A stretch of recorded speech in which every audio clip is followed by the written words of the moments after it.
पौरायात्मकृतात् दुःखाद् विप्रमोच्चा नृपात्मजैः न तु खल्वात्मना युज्या दुःखेन पुरवासिनः दुःखेन पुरवासिनः।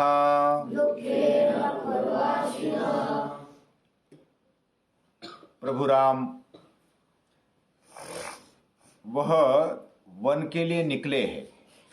यहाँ तक हम आए थे। 14 साल का वनवास है। 14 साल छोटे नहीं होते। 14 साल में बहुत कुछ बदल जाता है। दुनिया बदल जाती है।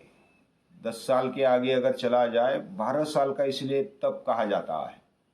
12 साल के भी आगे जब कोई चला जाए तो उसको भूल जाते लोग, इतना वो भूतकाल में चला जाता है। तो 14 साल के वनवास में वो चले, राम, सीता और लक्ष्मण। सुमंत्र ने रथ बना करके उनको जंगल में छोड़ने के लिए तैयार किया है। बाकी नगरवासी भी उनके साथ में है, वो उनको छोड़ना नहीं चाहते। राम जिधर है उधर अयोध्या होगी, उधर हम रहेंगे, जो भी हो जाए। तो घर वाले जो है, महिला थी, उन्होंने क्या किया, अपने अपने भाइयों को, पिताजी को, पतियों को भेज दिया कि राम को लेकर आओ, वैसे वापस मत आना। तो इस प्रकार सभी अयोध्या वासी उनके साथ चले। राम ने समझाने पर भी वो नहीं समझे। राम, सीता, लक्ष्मण तो अपने माता पिता को मिलकर के वो भी विलाप करने लगे, शोक में डूब गए। वो स्वयं भी थोड़े अस्वस्थ रहे।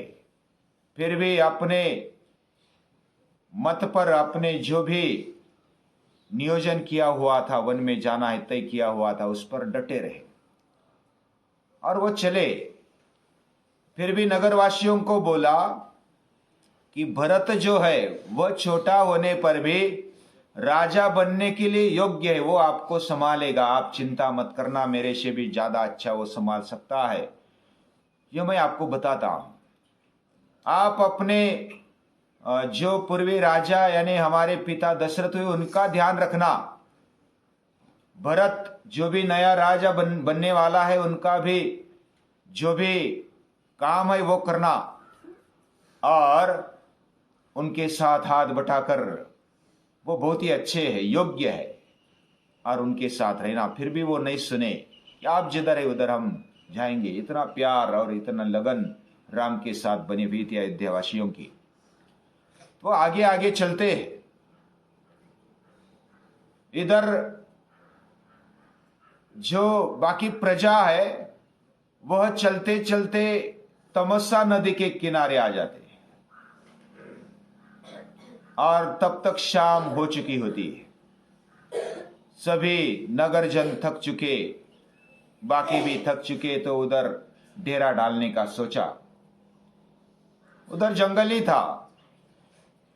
कोई किधर सोता है, कोई किधर सोता है, जिधर गर्मी लगेगी उधर सोने लगता है। कोई साथ में कुछ लाया नहीं है। कोई वृक्ष के मूल के नीचे सोए, कोई ऐसे एक दूसरे से नजदीक आकर सो गए। और राम, लक्ष्मण और सीता और सुमंत्र वो भी नदी के किनारे एक पेड़ के नीचे सो गए।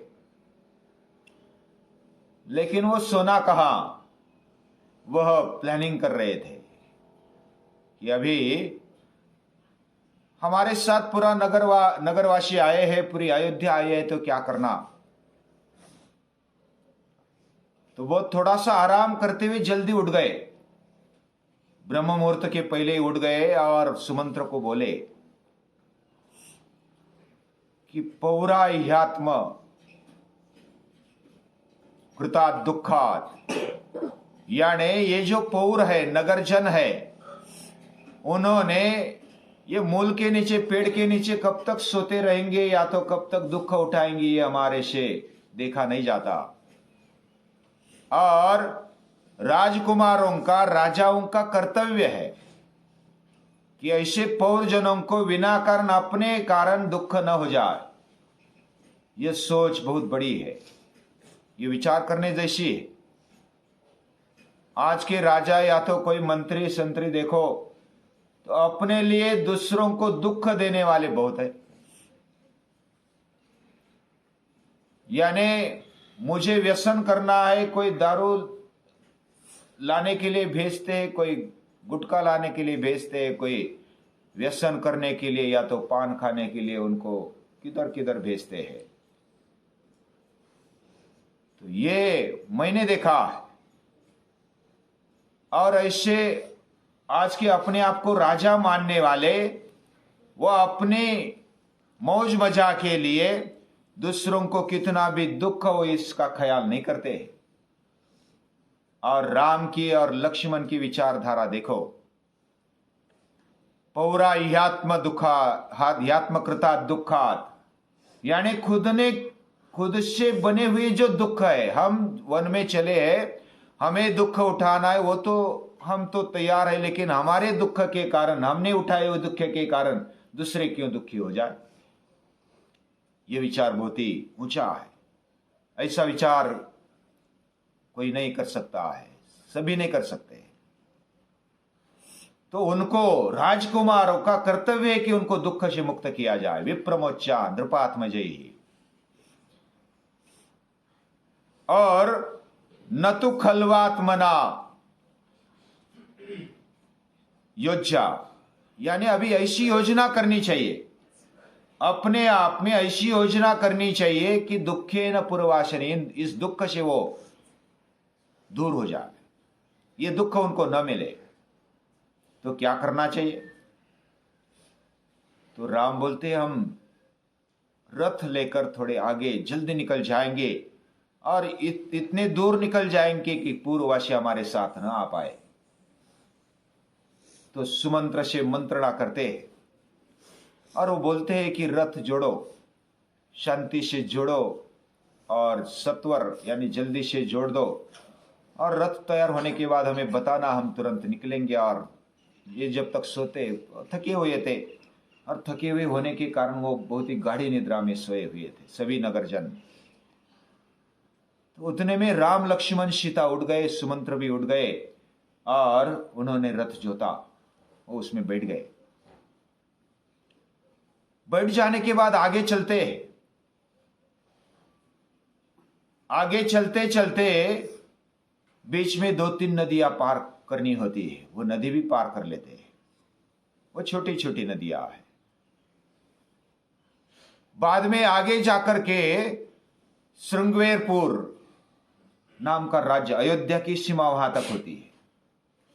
और वहां से निषाद राज का एक जंगली राजा होता है, यानी कि जो वनवासी आदिवासी जो लोग होते हैं ना, उनका राजा, वो निषाद राज गुह, उनका राज्य होता है। और उधर एक नदी लगती है और नदी के किनारे ठहर जाते हैं। निषाद राज को पता चलता है कि ऐसी ऐसी परिस्थिति हो गई, और निषाद राज, उनके गुप्तहेरों ने पता कराया और ऐसे अयोध्या के राजा राम लक्ष्मण सीता सहित आए हैं, और उनके स्वागत के लिए उनको कुछ दुख न हो जाए, उनको इधर ही रखा जाए, ऐसा समझ करके उन्होंने उनका स्वागत करने के लिए सोचा और वो आगे चले आए। निषाद राज और उनके साथी जो सैन्य, उनका जो दल होता है, वो आ जाते हैं। तो लक्ष्मण तो जागृत है, लक्ष्मण और राम के बीच में बातचीत होती है। जब तक वो आते नहीं तब तक बातचीत कैसी होती है? तो लक्ष्मण को राम बोलते हैं कि अच्छा हुआ तू आ गया, और तू आने के कारण मेरी चिंता बहुत सारी मिट गई। सीता माता का रक्षण, सीता का रक्षण करने के लिए एक बहुत मजबूत ऐसा मेरा भाई मिल गया, तो ये अच्छा हुआ। और जो भरत राजा है, भरत है अपना भाई, उसके बारे में चर्चा करते हैं राम लक्ष्मण से कि भरत जो है वो बहुत ही छोटा होने के बावजूद भी बहुत ही विवेकी है, वो दूरदर्शी है, विचार करने वाला है, वो प्रजा का बहुत ही सम्मान से उसका पालन करेगा, वो अपना कर्तव्य बहुत ही बखूबी निभाएगा। ऐसा वो विश्वास के साथ कहते चर्चा कर रहे हैं दोनों। तो इस प्रकार पौरजन भी जो है थोड़े बहुत दुखी होंगे, लेकिन उनको वो घर जाएंगे और घर जाने के बाद फिर अपना अपना जीवन जिएंगे। भरत उनका ध्यान रखेगा, उनकी चिंता मत करना। अपने माँ बाप भी दुखी है और उनकी भी चिंता मत करना, क्योंकि भरत आएगा और उनको संभालेगा, वो बहुत ही गुणी है, सद्गुणी है। तो ऐसा विश्वास राम दिखाते हैं।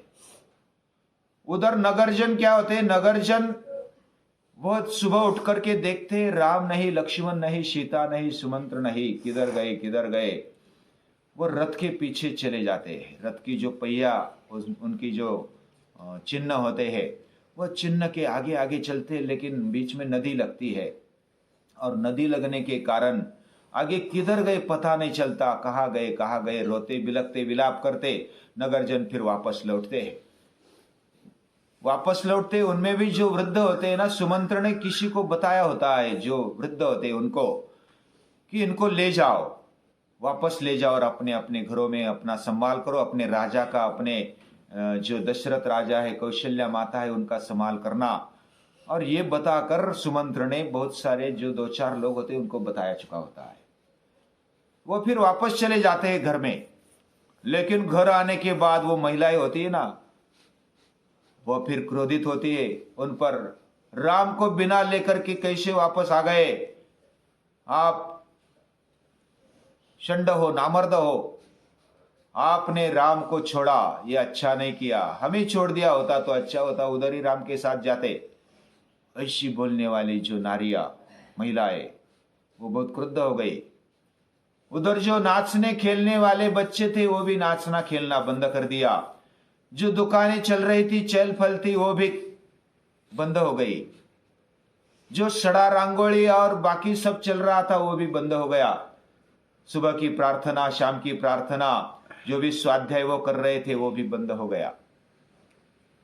रोज स्वाध्याय करते थे, अभ्यास करते थे, जीवन के बारे में हमने प्रजा कैसी थी उसके बारे में सोचा। वो सुबह जल्दी उठ जाते, प्रसन्न हो जाते, शौचादि कर्म करके योग करते, सूर्य नमस्कार करते, प्रार्थना करते और साथ में मिलकर के स्वाध्याय करते, कुछ सुविचार, कुछ अच्छा अध्ययन करते, अच्छे विचारों का वो स्वाध्याय करते और इस तरह अपना अपना काम, अपना कर्तव्य निभाते। कोई भी अपने कर्म में कसूर नहीं करता। वे अपना कर्तव्य कर्म करते हुए दूसरों को भी कैसे मदद रूप हो ऐसा वो देखते। इसलिए कोई चोर नहीं था, सब मेहनती थे, दूसरों का फोकट का नहीं लेना चाहिए ऐसा वो सोचते थे और करते भी थे। कोई ऐसा कंजूसी से बर्ताव नहीं करता था। अगर दूसरे का संकट देखा, संघर्ष देखा तो उसको तुरंत मदद रूप में आते थे। जैसा कोई पांव में लगता है, ठेच लगती है, कुछ खून निकलता है तो आंख में आंसू आ जाते हैं, वैसा नगरवासियों में कोई दुखित होता है तो उनकी आंख में आंसू आ जाते हैं और वो मदद के लिए तैयार होते हैं। लेकिन सभी निरोगी रहते थे। उनका खान पान और भोग भोगना भी बहुत ही संयमित था। पेट भर खाते थे लेकिन मर्यादा में खाते थे। वो सोते थे लेकिन मर्यादा में सोते थे। सुबह जल्दी उठ जाते थे और अपना जीवन बहुत ही आनंद से जीते थे। लेकिन ये राम जाने के कारण वो सब डिस्टर्ब हो गया। उनका लाडला राम चला गया वन में। वो बहुत ही दुखी ऐसे वातावरण में थे तो महिलाओं ने डांटा तो वो भी जो जैसा कोई डांटता है ना, घरवाली अगर डांटती है तो घरवाले कोई डांटते हैं तो हम मरने के जैसा होता है। बस इतना डांटा घरवालियों ने, वो मर गए जैसे, यानी कि मरना ही बाकी था। बस पूरा चेहरा छोड़ दिया, मुंडी ऐसी करके बैठ गए। अभी क्या करें, किधर गए राम हमें भी पता नहीं चला। हम भी दुखी है, वो भी दुखी है, सब दुखी होकर के बैठ गए। इधर ऐसा वातावरण होता है। और इधर कौशल्या, सुमित्रा, कैकेयी वो विलाप कर रहे हैं। कैकेयी भी विलाप करने लगी बाद में। कौशल्या तो बेहोश हो गई, तो सुमित्रा आती उसके पास, उस पर पानी छिड़कती है, उसको आधार देती है, बेहोशी से निकालती है और बोलती है कि राम, लक्ष्मण और सीता, राम वो सत्यनिष्ठ है और वो सत्यनिष्ठ होकर के वन में गए, अपने कुल का नाम रोशन करेगा राम, और पूरे इतिहास में लिखा जाएगा ऐसा श्रेष्ठ पुत्र किसी को नहीं मिलता है, तेरा पुत्र ऐसा है, तू धन्य है। तो इतना शोक मत कर, ऐसा त्रिलोक में प्रसिद्ध है और कीर्ति पाने वाला ये राम तेरा पुत्र है, यह हमें भी गौरव है, सम्मान है। तो ये सुमित्रा समझाती है। वो उम्र से छोटी है लेकिन उसकी बुद्धि बहुत ही विवेकी दिखाई देती है। वो सारासार विवेक करती है और समझाती है। अपने बेटे को भी भेज दिया और बाकी को भी आधार देने वाली ये सुमित्रा बहुत ही बढ़िया है। फिर कैकेयी भी रोने लगी कि मैंने क्या कर दिया। इधर दशरथ राजा भी दुखी हो गए और वो इधर उधर उनको लेकर जो बाकी जो मंत्री है यानी नजदीक वाले हैं वह आपस में मिलकर के शोक कर रहे हैं और विलाप कर रहे हैं, लेकिन आधार भी दे रहे, एक दूसरे को आधार दे रहे। जो दशरथ राजा बीच बीच में बेहोश हो रहे, अपने शरीर को उठाने में वो समर्थ नहीं है, वह गिर रहे हैं और वह दुर्बलता महसूस कर रहे हैं कि मुझे क्या हो रहा है, ऐसा मैं जी नहीं पा रहा हूं, मैं अस्वस्थ हो रहा हूं, मुझे सांस लेने में तकलीफ हो रही है, लंबा सांस नहीं ले पा रहा हूं, हृदय में धड़कन बढ़ रही है, क्या हो गया मुझे। ऐसा विलाप करते करते कुछ दिन बीत जाते हैं, यानी 2-4 दिन बीत जाते हैं। तब तक इधर राम श्रृंगवेरपुर में आए और श्रृंगवेरपुर में यानी उनके राज्य में आए, अभी पुर में नहीं आए, उनके राज्य में जंगल में आ गए। उधर जो नदी थी नदी के किनारे आ गए। नदी के किनारे एक केवट थे और उनके गुप्तचरों ने निषाद राज गुह को ये संदेशा भेजा। निषाद राज गुह सैन्य आते हैं और स्वागत करने के लिए आते हैं। लक्ष्मण को लगता है कि ये निश्चित आक्रमण करने के लिए आए होंगे। भरत राजा ने व्यूह रचना करके इनको बताया होगा कि राम को सुख से नहीं रहने देना चाहिए, ऐसे लक्ष्मण के मन में आता है। लेकिन राम उसको समझाते, लक्ष्मण को समझाते कि ऐसा नहीं है, भरत राजा कुछ अलग है, भरत को आप तुझे ने जाना नहीं, ऐसा समझा कर वो ठहरते हैं। उधर एक पेड़ के नीचे ठहर जाते हैं, उधर सोने के लिए एक बिस्तर बना लेते हैं। लक्ष्मण वो बिस्तर बनाते कैसे है क्या है, और आगे फिर निषाद राज की जो भेंट है वह कैसी है, वो बहुत ही अभ्यास करने जैसी है, उसको हम आगे देखेंगे। आज के लिए इतना ही।